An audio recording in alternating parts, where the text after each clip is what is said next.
नमस्कार दोस्तों, इस वीडियो में हम पढ़ेंगे अध्याय 7 भीम, जो कि लिया गया है कक्षा 7 विषय हिंदी, किताब बाल महाभारत कथा से। अगर आपको वीडियो अच्छी लगे तो इसे लाइक और शेयर कीजिए और मेरे चैनल को सब्सक्राइब। तो चलिए शुरू करते हैं।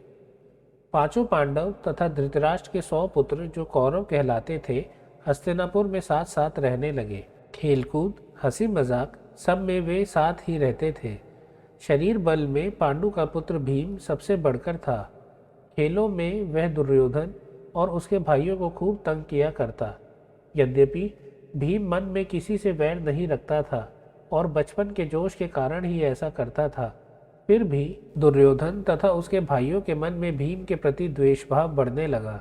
इधर सभी बालक उचित समय आने पर कृपाचार्य से अस्त्र विद्या के साथ साथ अन्य विद्याएं भी सीखने लगे। विद्या सीखने में भी पांडव कौरवों से आगे ही रहते थे।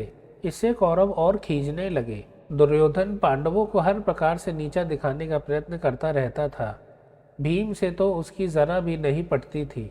एक बार सब कौरवों ने आपस में सलाह करके यह निश्चय किया कि भीम को गंगा में डुबोकर मार डाला जाए और उसके मरने पर युधिष्ठिर, अर्जुन आदि को कैद करके बंदी बना लिया जाए। दुर्योधन ने सोचा कि ऐसा करने से सारे राज्य पर उनका अधिकार हो जाएगा। एक दिन दुर्योधन ने धूमधाम से जल क्रीड़ा का प्रबंध किया और पांचों पांडवों को उसके लिए न्योता दिया। बड़ी देर तक खेलने और तैरने के बाद सबने भोजन किया और अपने अपने डेरों में जाकर सो गए। दुर्योधन ने छल से भीम के भोजन में विष मिला दिया था।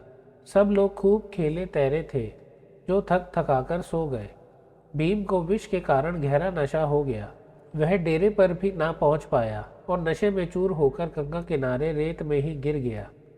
उसी हालत में दुर्योधन ने लताओं से उसके हाथ पैर बांधकर उसे गंगा में बहा दिया। लताओं में जकड़ा हुआ भीम का शरीर गंगा की धारा में बहता हुआ दूर निकल गया।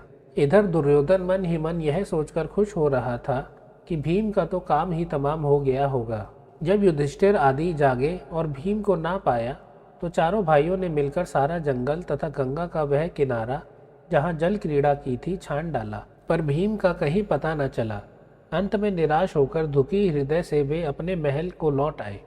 इतने में ही क्या देखते हैं कि भीम झूमता झामता चला आ रहा है। पांडवों और कुंती के आनंद का ठिकाना ना रहा। युधिष्ठिर, कुंती आदि ने भीम को गले से लगा लिया, पर यह सब हाल देखकर कुंती को बड़ी चिंता हुई। उसने विदुर को बुला भेजा और अकेले में उनसे बोली, दुष्ट दुर्योधन जरूर कोई ना कोई चाल चल रहा है। राज्य के लोभ में वह भीम को मार डालना चाहता है।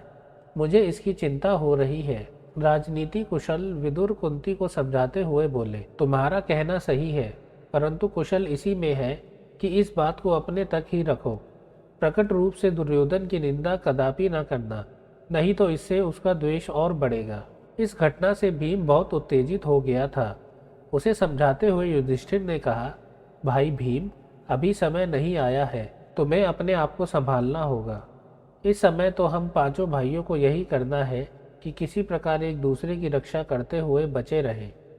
भीम के वापस आ जाने पर दुर्योधन को बड़ा आश्चर्य हुआ। उसका हृदय और जलने लगा। तो दोस्तों, हमारा अध्याय 7 भीम यहाँ समाप्त होता है। अगर आपको वीडियो अच्छी लगे तो इसे लाइक कीजिए और अपने दोस्तों के साथ इसे शेयर कीजिए। अगर आपने अभी तक मेरा चैनल सब्सक्राइब नहीं किया तो इसे सब्सक्राइब कीजिए और बेल आइकन भी दबाइए ताकि नई वीडियोस के नोटिफिकेशन आप तक पहुंच सके। मिलते हैं नेक्स्ट वीडियो में, तब तक आप अपना ध्यान रखें और बड़ों का आदर करें। धन्यवाद।